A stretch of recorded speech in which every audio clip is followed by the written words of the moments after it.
चलो क्या पढ़ना है, हो गया था ना कल वाला, जीरो वेक्टर नल वेक्टर पढ़ाए थे लास्ट टॉपिक है। चलो आज हेडिंग डालो पहला यूनिट वेक्टर, और इसको इम्पोर्टेंट लगा लेना, unit vector.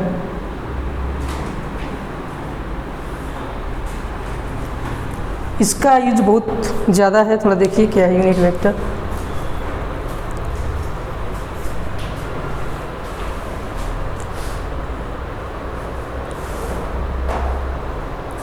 Unit vector heading है unit vector.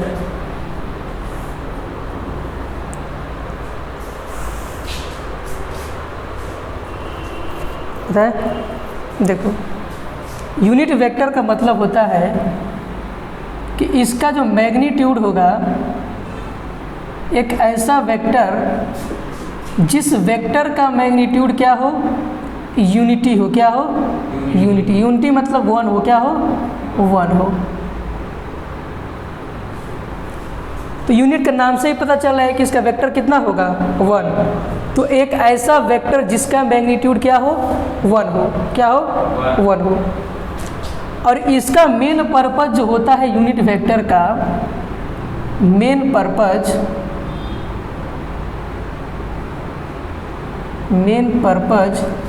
To indicate direction,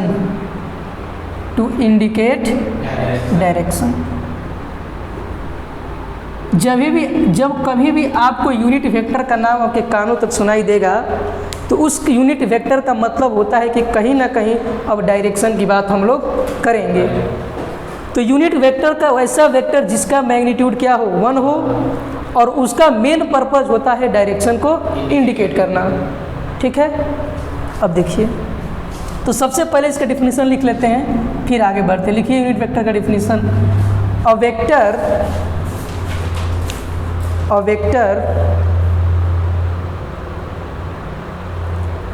whose magnitude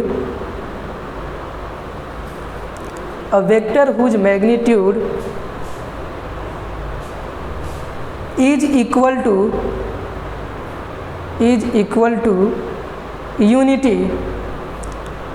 to unity, bracket में वन लिख लीजिएगा, फुल स्टॉप, हो गया। नीचे PTR में लिखिएगा points to remember,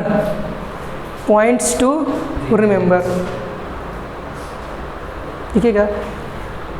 it's main purpose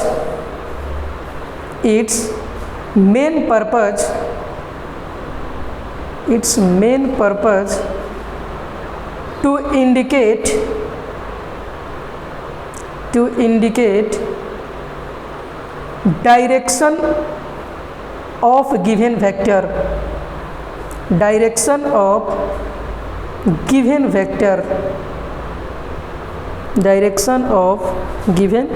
vector, हो गया। देखिए यहाँ यूनिट वेक्टर को कैसे डिफाइन करते हैं। इट इज डिफाइंड एज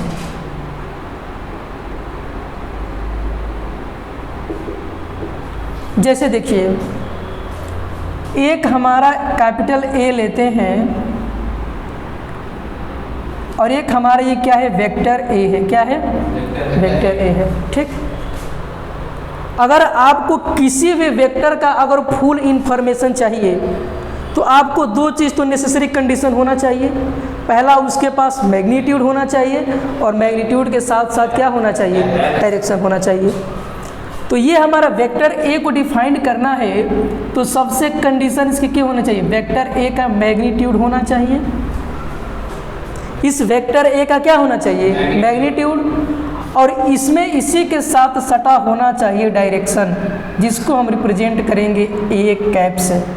किससे? ए कैप से। तो यहाँ पे अगर मैं लिखूँ ए कैप, तो इसको आप रीड करेंगे, रीड एज ए कैप। क्या पढ़ेंगे इसको? A cap. इसका मतलब होता है दैट इज यूनिट वेक्टर। क्या पढ़ेंगे इसको? Unit vector along vector A. या फिर इसी को पढ़ेंगे या direction of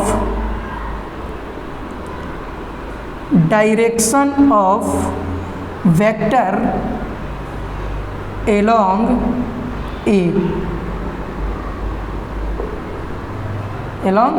vector A. Unit vector का मतलब होता है कि इसको हम डिनोट करेंगे ए कैप से। किससे? ए कैप से। इसको आप एक्स कैप भी, बी कैप भी, कुछ भी डिनोट कर सकते हैं। शर्त यह है कि इसके ऊपर टोपी रहना चाहिए। क्या रहना चाहिए? टोपी, कैप जिसको बोले, क्या बोलेंगे? कैप। तो जरा इस वेक्टर ए को जोकर समझ लेते हैं। क्या समझते हैं इसको एक मिनट के लिए? जोकर। और इस जोकर के ऊपर क्या रख दिया गया है? कैप। तो इसका मतलब होता है कि यूनिट वेक्टर मतलब इस जोकर के एलोंग इसका क्या है? डायरेक्शन है। नहीं समझ आया? जैसे मान लीजिए वेक्टर ए है, तो अगर इस वेक्टर ए के मैग्नीट्यूड में अगर ए कैप सटा दूं, क्या सटा दूं? A cap. तो इसका मतलब ये होता है कि यूनिट वेक्टर जो ए कैप है किसके एलोंग है? वेक्टर ए के एलोंग।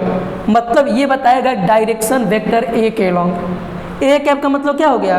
वेक्टर ए के एलोंग डायरेक्शन। वेक्टर ए के एलोंग डायरेक्शन। बात समझ आई? तो ए कैप का मतलब होता है unit vector along vector A, या फिर इसी को बोलते हैं direction of vector along A. ठीक, इसको नोट कर लीजिए। आगे बता रहे हैं, आसान समझ में आएगा। इतना पहले नोट करिए। हाँ, इट इज डिफाइंड एज, और ये नीचे पूरा इसको नोट पॉइंट में नोट करिएगा। नोट पॉइंट है।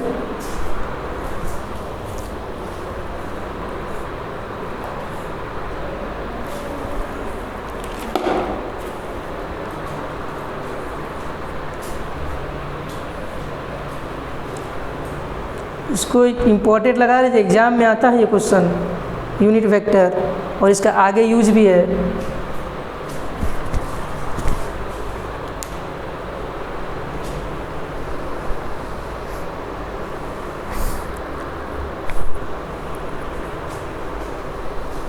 कभी कभी माइक भी बंद हो जाता है, भूल जाते हैं, बार बार चेक करना पड़ता है।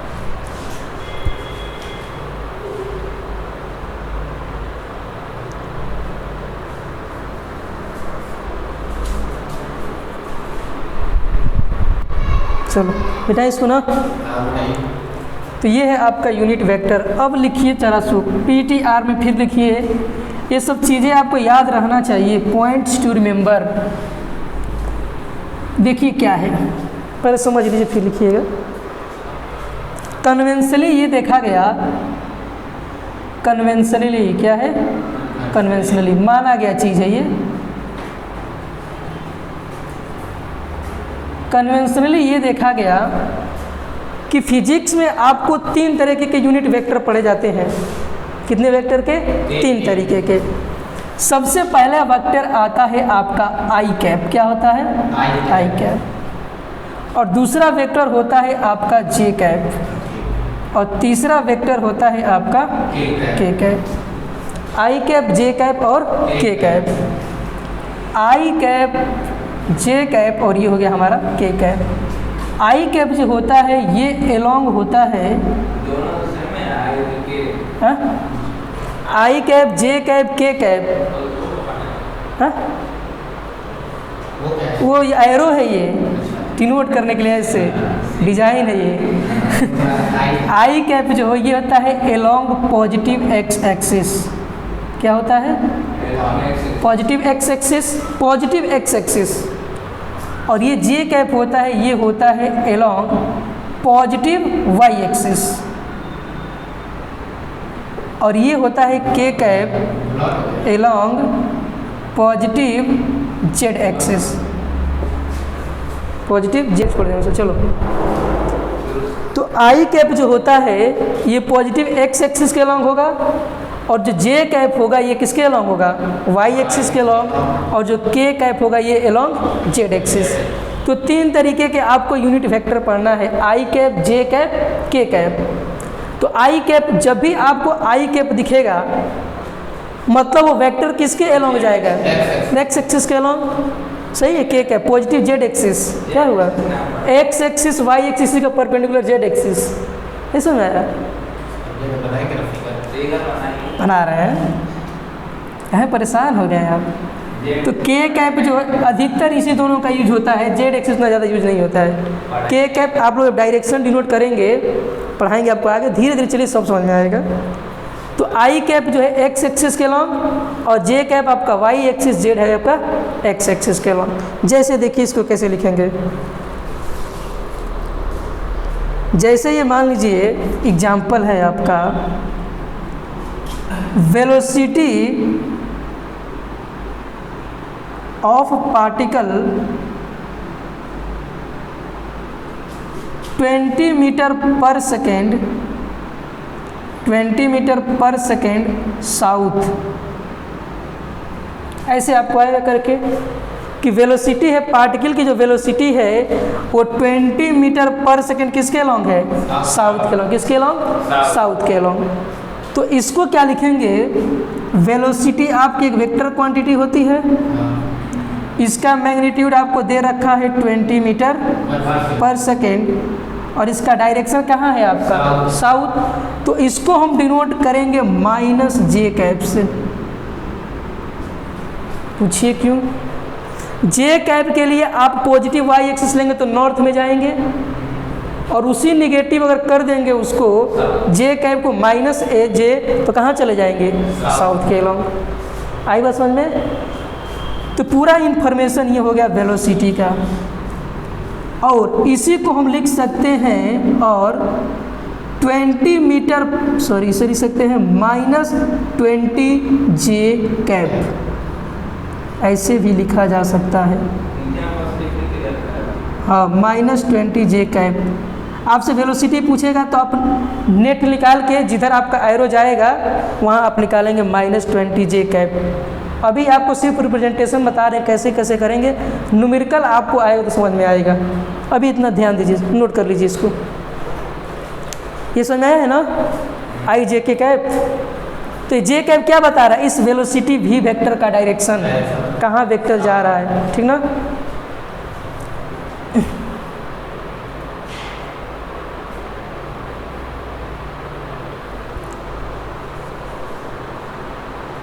बेटा इसको अगर मान लो इसी तरीके से एक और एग्जांपल देखा जाए, अगर मान लो कोई फोर्स बोले कि फोर्स जो है आपका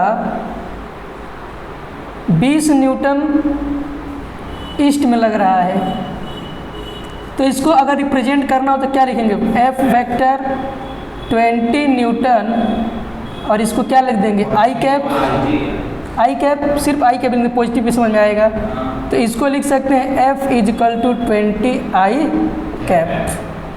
मतलब इसका मतलब हुआ कि वेक्टर एफ किसके अलॉन्ग जा रहा है, पॉजिटिव एक्स एक्सिस के अलॉन्ग। किसके अलॉन्ग, पॉजिटिव एक्स एक्सिस के अलॉन्ग।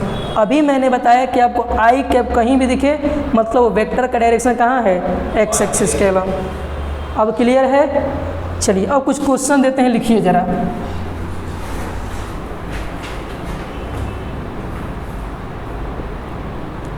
पहला क्वेश्चन लिखिए, रिप्रेजेंट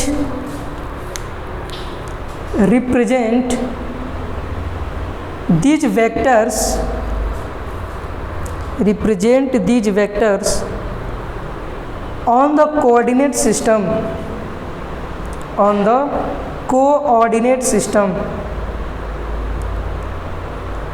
कोऑर्डिनेट सिस्टम। आपको OA वेक्टर दिया है 3 मीटर ईस्ट और आपको दिया है OB vector 5 metre 37 degree north of east. OC vector आपको दिया है 10 metre 53 degree west of south. OD vector दिया है आपको 5 मीटर नॉर्थ और OE दिया है आपको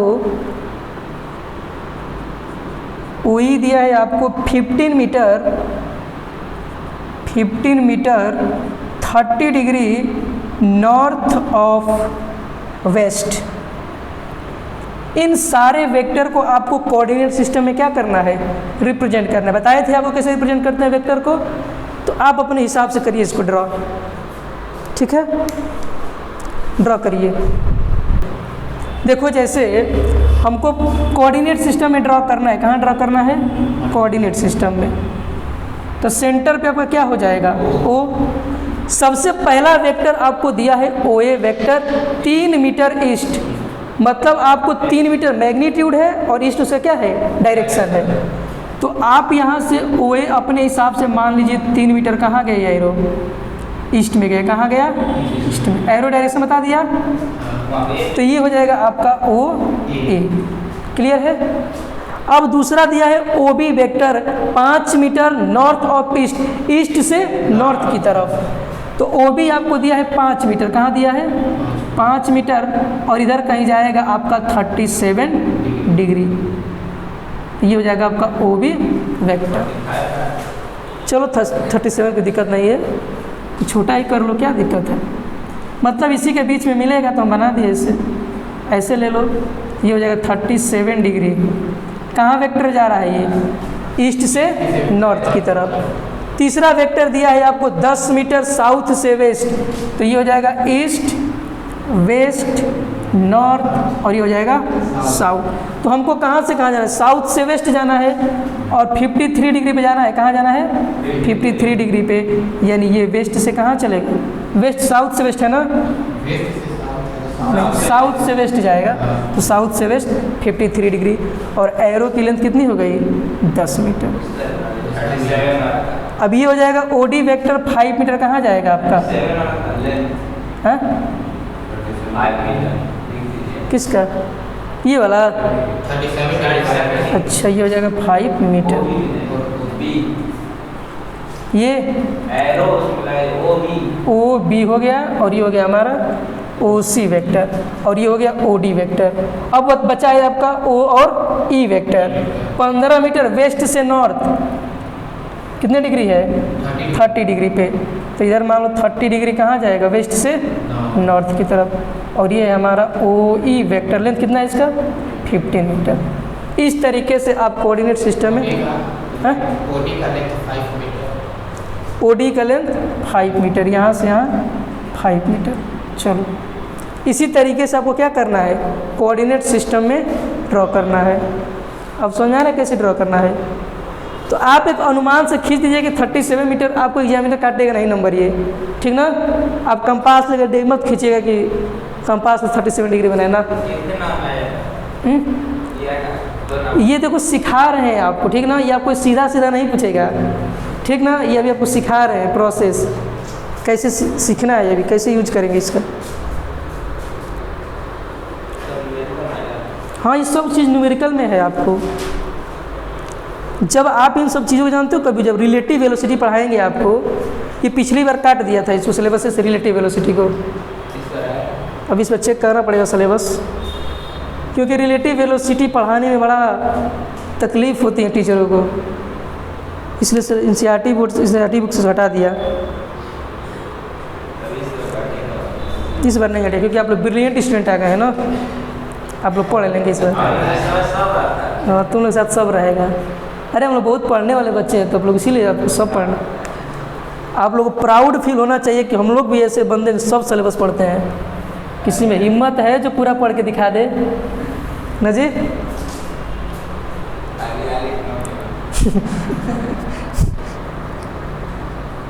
ये 11th क्लास ही ऐसा है ना।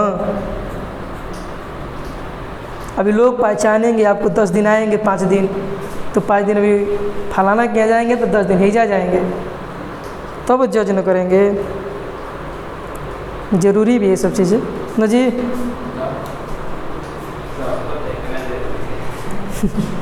दर्द में है आप ना, समझ सकते हैं। पढ़े हो? हाँ तो लेक्चर अवेलेबल है, आप पढ़ सकते हैं जाके, इसे तो सुविधा बनाया गया है।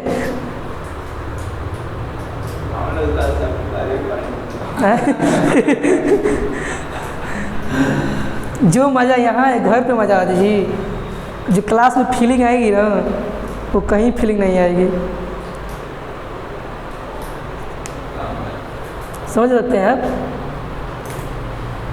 हो गया। अब जो है आप लोग को मैं सिखाऊंगा कि दो वेक्टर को कैसे आपस में जोड़ते हैं। ठीक है, तो आप दो वेक्टर को जोड़ सकते हैं, दो वेक्टर को सब्ट्रैक्ट कर सकते हैं, दो वेक्टर को मल्टीप्लाई कर सकते हैं, लेकिन दो वेक्टर को कभी आपस में डिवाइड कर सकते। इसका जब मैं पढ़ाऊंगा ना, जब मल्टीप्लिकेशन ऑफ वेक्टर ख़त्म करूंगा तो आप लोग मुझे एक बार याद दिला दीजिएगा कि डिवीजन ऑफ वेक्टर को क्यों नहीं डिवाइड करते हैं। उस समय आप लोग याद रखिए क्वेश्चन को, ठीक ना, और उस दौरान हमसे पूछ लीजिएगा। भूलिएगा मत, हम भूल जाएंगे लेकिन आप लोग नहीं भूल रहा है, ठीक ना, तो इसको याद रखिएगा, बता देंगे आपको उस समय। तो सबसे पहले हम लोग पढ़ेंगे एडिशन ऑफ वेक्टर। पहला हेडिंग डालिए, addition of vector. Addition of vector.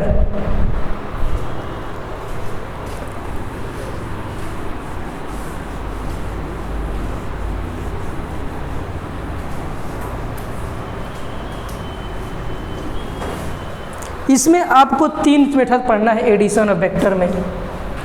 Addition of vector,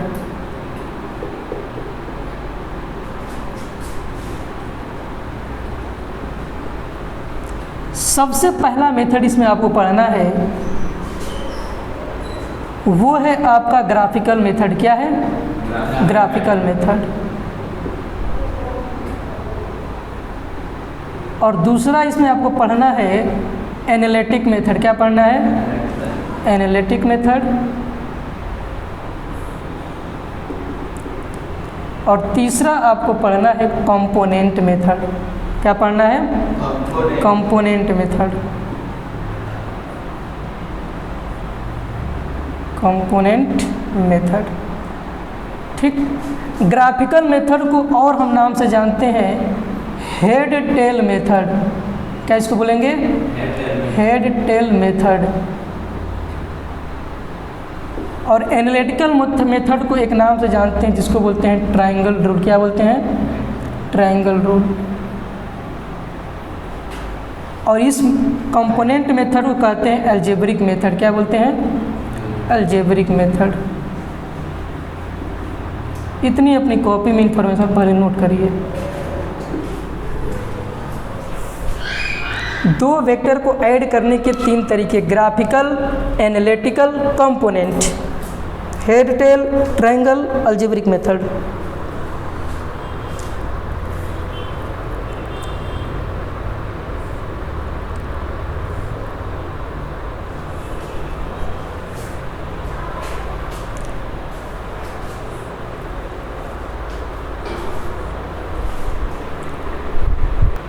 देखो, तो सबसे पहले हम लोग पढ़ेंगे ग्राफिकल मेथड को, उसके बाद पढ़ेंगे एनालिटिक, उसके बाद कंपोनेंट। तो सबसे पहले हम लोग पढ़ते हैं ग्राफिकल मेथड को। किसको? Graphical method. इसको आप हेड टेल मेथड याद रखिएगा। क्या है? Head tail method. आपको बताया था वेक्टर में किसको हेड बोलते हैं और किसको टेल बोलते हैं। चलिए एक क्वेश्चन लेते हैं और उस क्वेश्चन से माध्यम से आपको समझाने का प्रयास करते हैं, ठीक है। देखिए क्वेश्चन क्या है। क्वेश्चन दिया है आपको कि वेक्टर ए दिया है आपको 3 मीटर ईस्ट, वेक्टर ए दिया है 3 मीटर ईस्ट और वेक्टर बी दिया है आपको 4 मीटर नॉर्थ। ऐड करना है, ऐड दीज वेक्टर्स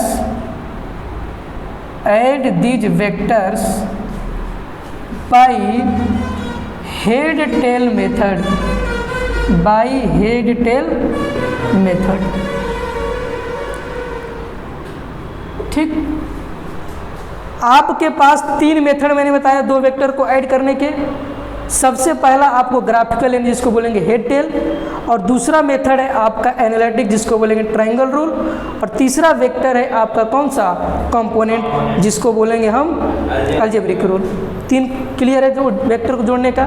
तो सबसे पहले जब भी आपको क्वेश्चन में बोलेगा कि 2 वेक्टर को ऐड करिए बाय हेड टेल मेथड से, तो सबसे पहली चीज़ आपके दिमाग में ये होनी चाहिए कि हमारे पास तो 2 वेक्टर हैं। हो सकता है कि सबसे पहले मैं वेक्टर बी को भी ड्रा कर सकता हूँ पेपर पे, और हो सकता है कि सबसे पहले मैं वेक्टर ए को भी ड्रा कर सकता हूँ प्लेन पेपर पे। तो टारगेट हमेशा आप याद ये रखिएगा कि जितने भी वेक्टर दिए हैं ना, उन सारे वेक्टर में से सबसे पहले वेक्टर को आप सेलेक्ट करिएगा। बात समझ आ रही है? तो सबसे पहले हम वेक्टर ए को सेलेक्ट करेंगे और इस वेक्टर के दिए गए इंफॉर्मेशन के अनुसार इसको अपने प्लेन पेपर पे क्या कर देंगे, ड्रॉ कर देंगे। तो सबसे पहला वेक्टर आपका दिया है 3 मीटर ईस्ट। पहला वेक्टर कहाँ गया है? 3 मीटर ईस्ट, पहला ड्रॉ हो गया। अब आपके दिमाग में ये दर्द होगा कि सर ये दूसरे वेक्टर को हम कहाँ ड्रॉ करें, इन दूसरे वेक्टर को हम कहाँ ड्रॉ करें। तो याद रखिएगा कि दिए गए वेक्टर में से आप सबसे पहले वेक्टर को प्लेन पेपर पे रिप्रेजेंट कर देंगे, पहले का काम हो गया। दूसरे वेक्टर को ऐड करने का तरीका ये है कि पहले वेक्टर के हेड पे, पहले वेक्टर के जो ड्रा किए हैं उस पहले वेक्टर के हेड पे उस दिए गए दूसरे वेक्टर का क्या आना चाहिए, टेल आना चाहिए। क्या आना चाहिए? टेल आना चाहिए। तो वेक्टर भी आपका कहाँ दिया है? 4 मीटर नॉर्थ। तो इस वेक्टर का टेल पहले ड्रा कर देंगे पहले वाले वेक्टर के हेड पे, और ये चला जाएगा आपका 4 मीटर नॉर्थ। दूसरा वेक्टर भी ड्रा हो गया। नहीं, हाँ परपेंडिकुलर नॉर्थ में जाएगा तो परपेंडिकुलर जाएगा वहाँ से ना, अगर वेस्ट में तो इधर ड्रा कर देते। ठीक, तो 4 मीटर आपका कहाँ गया? नॉर्थ। अब सवाल ये है कि मैंने दोनों वेक्टर को ड्रा कर दिया जितना इंफॉर्मेशन था। अब क्या करेंगे, अगर यहीं पे आपको मान लेते हैं 10 वेक्टर दिए होते इसी तरीके से, कैसे? इसी तरीके से 10 वेक्टर दिए होते, तो पहले वाले वेक्टर के हेड पे दूसरे वाले वेक्टर का टेल रखा। अब जब तीसरा वेक्टर ड्रा करेंगे तो दूसरे वाले वेक्टर के हेड पे तीसरे का टेल, चौथा ड्रा करेंगे तो तीसरे के हेड पे चौथे का टेल। ऐसे करते करते डूइंग सो जहाँ तक जाएंगे वेक्टर दिया होगा सारे वेक्टर आपको ऐसे ही करना है। ठीक, ड्रा कर लिए। अब हमको ऐड करना है। क्या करना है? ऐड करना है। तो जब आप दिए गए जितने वेक्टर थे आपने सारे वेक्टर को प्लेन पेपर पे ड्रॉ कर लिया। अब जब ड्रा करने के बाद आप पहुंचिएगा सबसे पहले वाले वेक्टर के पास, सबसे पहले वाले वेक्टर, और पहले वाले वेक्टर के टेल से उस लास्ट वाले वेक्टर के हेड को मिला देंगे। जो आप जहाँ ख़त्म किए होंगे वेक्टर को, तो आप तो यहीं ख़त्म कर दिए थे, तो इस वाले वेक्टर को इसके साथ क्या कर देंगे, मिला देंगे। और लास्ट वाले वेक्टर के हेड से, लास्ट वाले वेक्टर के हेड से पहले वाले टेल तक की जो बीच की दूरी होगी यही आपको बताएगा रिजल्टेंट वेक्टर। बात तो समझ में आई? तो इन दोनों वेक्टर का जो रिजल्ट आएगा इसी को बोलेंगे आर वेक्टर, और ये बराबर होगा vector A plus vector B, और इन दोनों का मैग्नीट्यूड इसके मैग्नीट्यूड के क्या हो जाएगा, बराबर हो जाएगा। आया समझ में बात कुछ? तो जो लास्ट वेक्टर ड्रा किए थे ना, तो पहले वाले वेक्टर के टेल से उस लास्ट वाले वेक्टर के हेड को जब मिला देंगे हेड टू हेड, वही आपकी लाइन रिजल्टेंट बताएगी। आया समझ में? तो इतना इन्फॉर्मेशन ड्रॉ कीजिए पहले।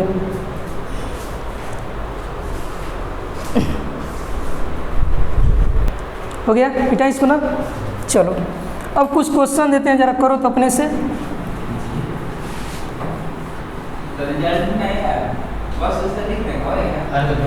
अभी बताएंगे कैसे एनालिटिकल मेथड से आप इन दोनों का रिजल्ट निकलवाएंगे आपसे। अभी सिर्फ हेड, हाँ वो इसलिए बस हेड डिटेल मेथड देगा आपको, तो वो सिर्फ ड्रा करना है। अगर एनालिटिक मेथड बोलेगा उसका रिजल्ट दूसरा है। ठीक, वही दे रहे हैं अभी। वेक्टर बी और plus vector A is equal to दिया है वेक्टर आर। सबसे पहले इसका एरो हमको पुट करके दिखाइए अब दिए गए वेक्टर के अनुसार।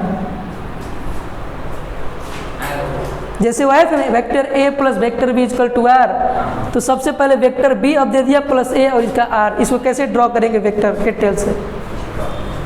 हेड टेल मेथड करना है आपको। हाँ पीछे ड्रा करो।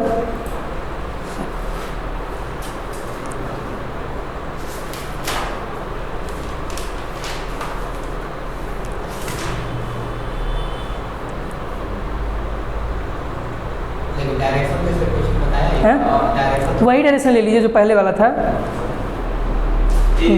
हाँ 3 मीटर ईस्ट। अरे तो उसको उल्टा कर दो, 3 मीटर वेक्टर बी को 3 मीटर ईस्ट ले लो और वेक्टर ए को इसमें 4 मीटर नॉर्थ ले लो। हमको बस एरो पुट करके दिखाओ। इस हिसाब से कैसे होगा?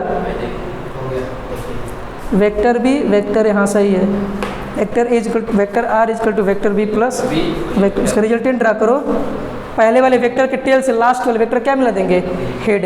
तो जहाँ हेड टू हेड मिले वही रिजल्टेंट बताएगा। कैसे ड्रा करो शुभम? देखो यहाँ सबसे पहला वेक्टर क्या दिया है? बी। तो इस वेक्टर बी को 3 मीटर ईस्ट ड्रा कर दो, कर दिए। अब दूसरा वेक्टर ए दिया है, इसको 4 मीटर नॉर्थ ड्रा कर दो। और जो मिला है पहले वाले वेक्टर के टेल से लास्ट वाले वेक्टर क्या मिला देंगे? हेड। 7 नहीं होगा जी, तुमको कल ही बताए थे हम कि 7 मत लिखना गलती से भी। 7 नहीं। हाँ अच्छा, तो एरो देखो कहाँ कैसे बन रहा है। अब ये वेक्टर बी बन जाएगा और ये वेक्टर ए बन जाएगा। तो सीक्वेंस आपको सिखाया है कैसे है, ठीक है। एक और क्वेश्चन लिखिए आगे। दिया है आपको वेक्टर ए 3 मीटर ईस्ट, लिखिएगा वेक्टर ए 3 मीटर ईस्ट और वेक्टर बी दिया है आपको 4 मीटर नॉर्थ। हाँ वही है, आगे कुछ और दिया है क्वेश्चन में। और वेक्टर सी दिया है आपको 5 metre 37 degree north of east दिया है आपको, नॉर्थ ऑफ ईस्ट। और आपको बोला है find vector C plus vector A plus vector B by analytic by head tail method, by head tail method.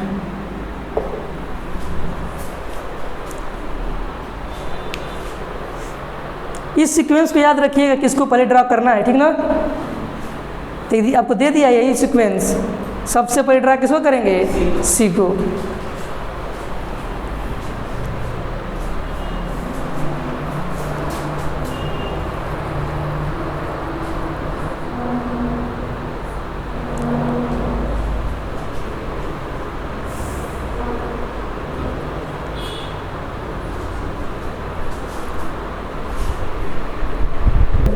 देखो यहाँ वेक्टर सी पहले कौन सा जोड़ना है? वेक्टर सी दिया है तो इसको 5 metre 37 degree north of east जाना है।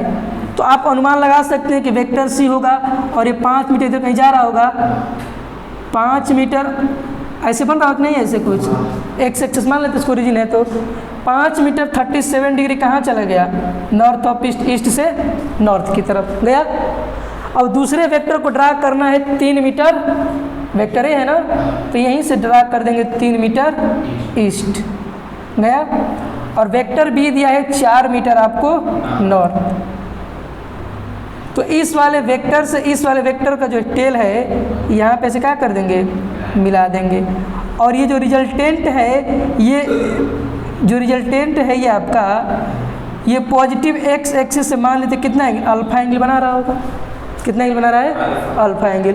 दिखाना पड़ेगा ना आपको वेक्टर कितना एंगल बना रहा है इससे। बस अगर यहाँ से ले जाते तो नहीं एंगल पता चल पाता। यहाँ से अल्फा एंगल क्या कर रहा है? बना रहा है इसके साथ। क्लियर है? ऐसे बनेगा आपका। तो उसका 37 डिग्री नॉर्थ ऑफ ईस्ट कहाँ से डिनोट करेंगे? किसका? ये पूरा हो जाएगा आपका 37 डिग्री का ना है ये 37 डिग्री नॉर्थ ऑफ ईस्ट। ये तो वेक्टर आपका ये वाला ईस्ट के साथ 37 डिग्री बना रहा है। ये जो दोनों वेक्टर का रिजल्टेंट है वो इस पॉजिटिव एक्स एक्सिस के साथ क्या बना रहा है? अल्फा एंगल बना रहा है बात समझ में?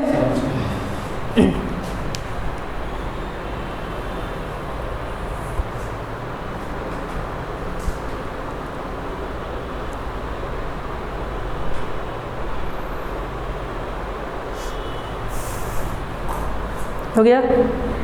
चलिए अब ये बात याद रखिएगा अपने दिमाग में, क्या इसको PTR में लिख लीजिएगा, पॉइंट्स टू रिमेंबर, है क्या कि अगर वेक्टर A प्लस B को ऐड करें तो ये बराबर हो जाएगा vector B plus vector A के। मतलब ये आपका हेड टेल मेथड फॉलो करता है कौन सी रूल को? कम्यूटेटिव रूल को। किस रूल को? कम्यूटेटिव रूल को।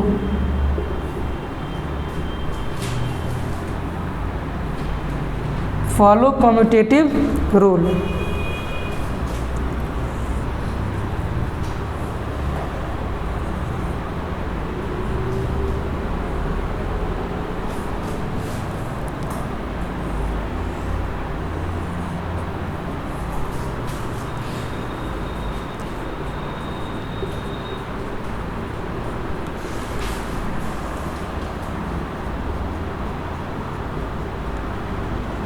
आपको इसमें जो है एरो पुट करना है, पुट द एरो।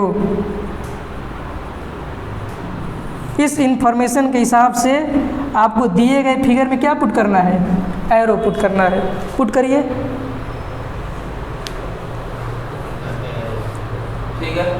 हाँ, इसमें पुट करना है, इसके अनुसार इसमें और इसके अनुसार इसमें। पहले किसे भी ड्रा करो वेक्टर से, ऐसे ड्रा करना है। दो वेक्टर दिया है तो आप पहले इसको ड्रा कर लीजिए और इसके हेड पे उस दूसरे का टेल रख दीजिएगा, और जहाँ मिलेगा B रिजल्टेंट हो जाएगा। ये समझ में आया? जैसे मान लो हम इसी को वेक्टर C मानते हैं तो इसको ये हो जाएगा वेक्टर B, क्योंकि इसके टेल पे और इसके हेड पे इस दूसरे वाले वेक्टर का क्या आना चाहिए? टेल आना चाहिए। अब देखो वेक्टर B है तो क्या ये वाला वेक्टर B हो जाएगा कि नहीं आपका? सही हो जाएगा, रिजल्टेंट वेक्टर है। अगर अब इसी को C मानेंगे, चलिए आपको तीनों चीज़ दिखा देते हैं। अगर आप इसको C माने हैं, अब क्या चाहिए आपको? वेक्टर है तो इसके हेड पे दूसरे वेक्टर का क्या आना चाहिए? टेल। और ये लास्ट वाला पहले वाले से लास्ट वाले क्या मिला देंगे? हेड पे रिजल्टेंट क्या मिल जाएगा आपका? B, और ये हो जाएगा A। आया? अगर इसको C मानते हैं तो यहाँ C, तो ये हो जाएगा B, और यहाँ से मिला तो रिजल्टेंट आ जाएगा। क्लियर है? एरो पुट करने आना चाहिए आपको, तभी क्लियर होगा। नहीं समझ तो बोलो, बताएं फिर से। चलो बस इस चीज़ को देखना कैसे कैसे दिया है। पहले C दिया तो पहले C को रिप्रेजेंट, A दिया है तो A को, फिर B दिया है तो B को।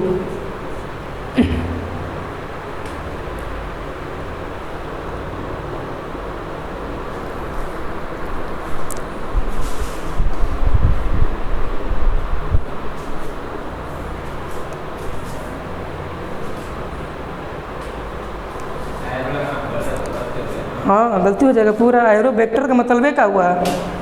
एरो का पूरा खेल है। समझ आ रहा है जी प्रशांत? थोड़ा सा नई नई चीज़ें हैं, समझ में आ जाएगा। तो घर पे प्रैक्टिस करना अपने से कुछ और मान के उसमें, ठीक ना? तो ऐसे तो बहुत कुछ करा देंगे क्वेश्चन, लेकिन फिर क्या मतलब है एक ही चीज़ को बार बार? अपने से थोड़ा एक्स्ट्रा लेके कुछ बना लेना उसमें, नहीं है तो पूछ लेना, बता देंगे।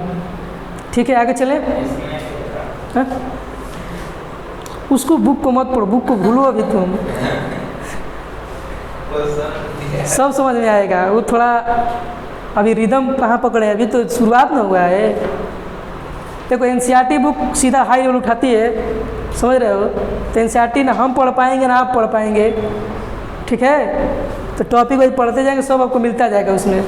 ऐसा नहीं कि NCERT क्वेश्चन नहीं लगेगा, इसी सब पे क्वेश्चन लगेगा। वो बुक अपने हिसाब से टॉपिक दिया है, ठीक ना? तो घबराइए मत। तो NCERT पढ़ाना होता तो NCERT लेकर नहीं पढ़ते। हो गया? चलिए अब अगली हेडिंग डालिए, एंगल बिटवीन टू वेक्टर्स। इसी में पढ़ लेते हैं उसको। एंगल बिटवीन टू वेक्टर्स, ये पिछले साल का दर्द है जो आपसे दर्द का इलाज करेंगे अभी। और जो चीज़ आप पढ़े हैं 10th में ज़रा उसको भूल जाइएगा कुछ देर के लिए। 11th में सारी चीज़ें नई नई है, बस फिजिक्स में और बाकी सब में वही है। हाँ, मेमोरी को रीसेट मार दीजिएगा। चलिए क्या हेडिंग डलवाए हैं? Angle between two vectors.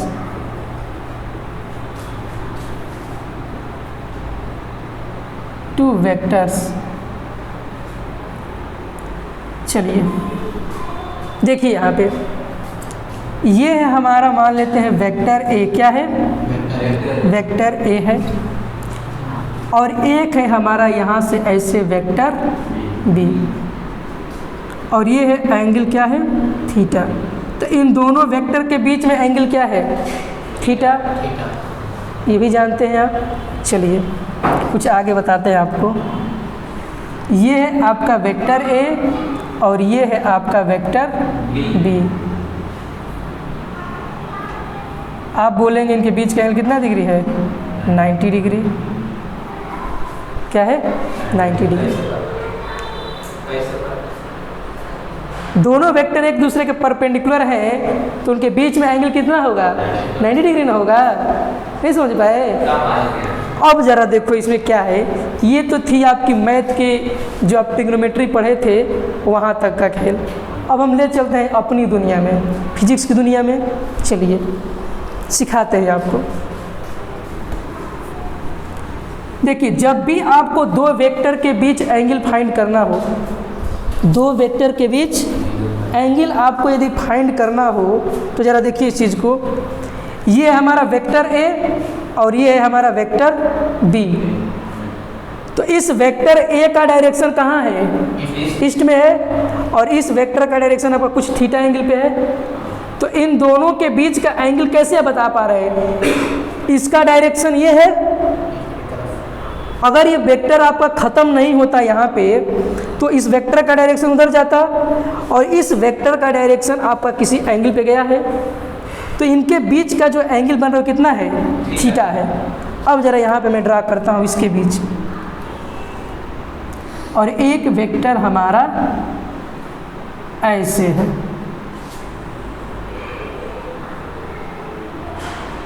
एक वेक्टर ये है गया और एक वेक्टर ये हो गया।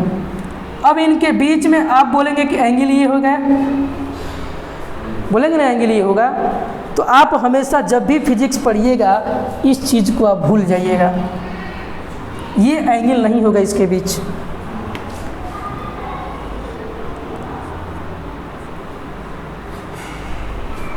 मैंने अभी क्या बताया कि आप उसी एंगल को रिपोर्ट करिएगा, जैसे आप उस एंगल को सेलेक्ट करिएगा जो दोनों वेक्टर के डायरेक्शन के बीच की एंगल हो।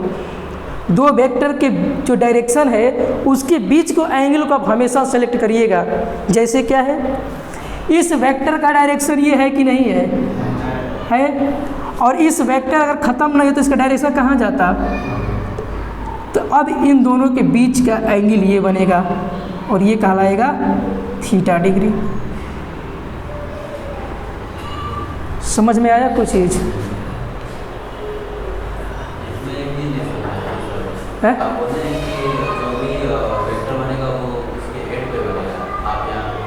क्या हेड? वो दूसरा हेड टेल मेथड के लिए था।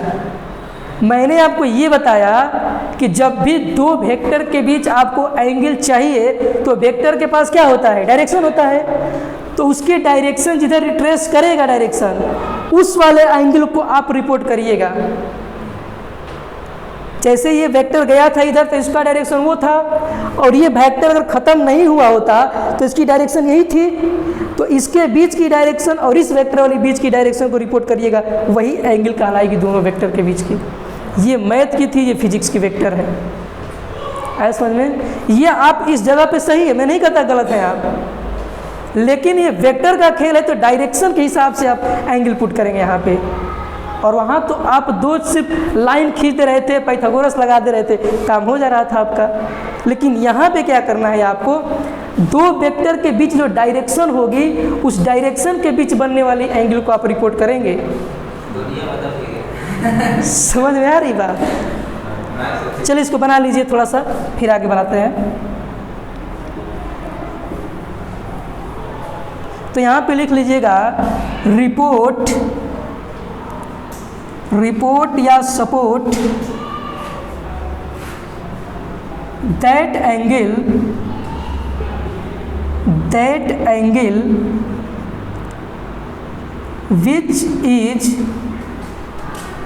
which is between direction of vector।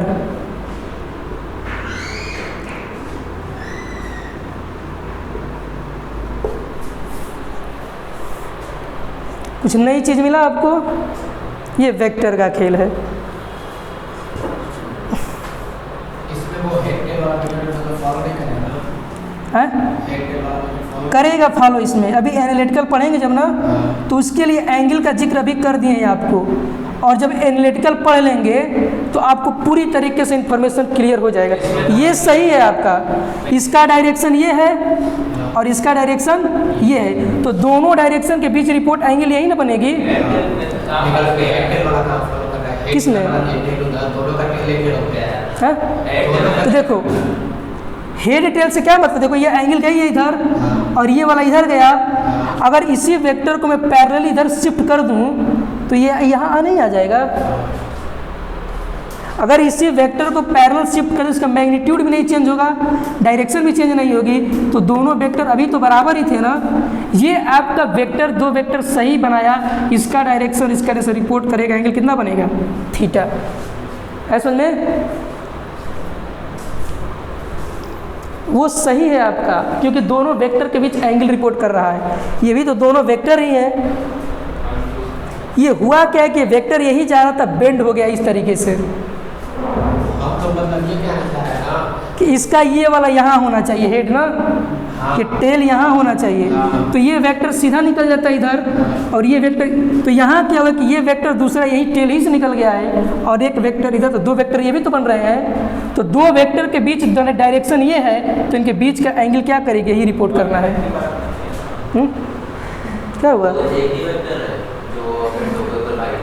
हाँ, यही वेक्टर आपका बेंड होकर इस तरह से हो गया है, तो इस वेक्टर दो वेक्टर बन गए अभी, ये एक ये और एक ये, तो नाम दे देता वेक्टर है, वेक्टर बी।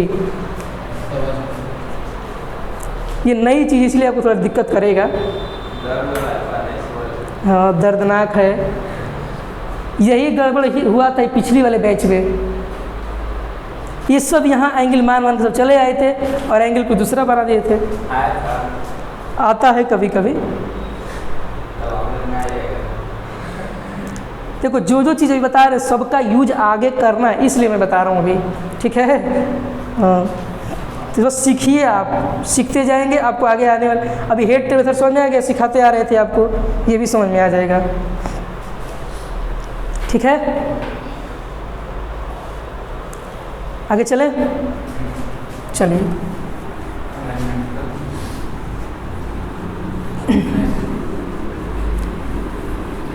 अब जैसे मान लीजिए आपके पास ये एक वेक्टर ये है, एक वेक्टर ये है, एक वेक्टर ये है, एक वेक्टर ये है, एक वेक्टर ये है और एक वेक्टर ये है, ठीक?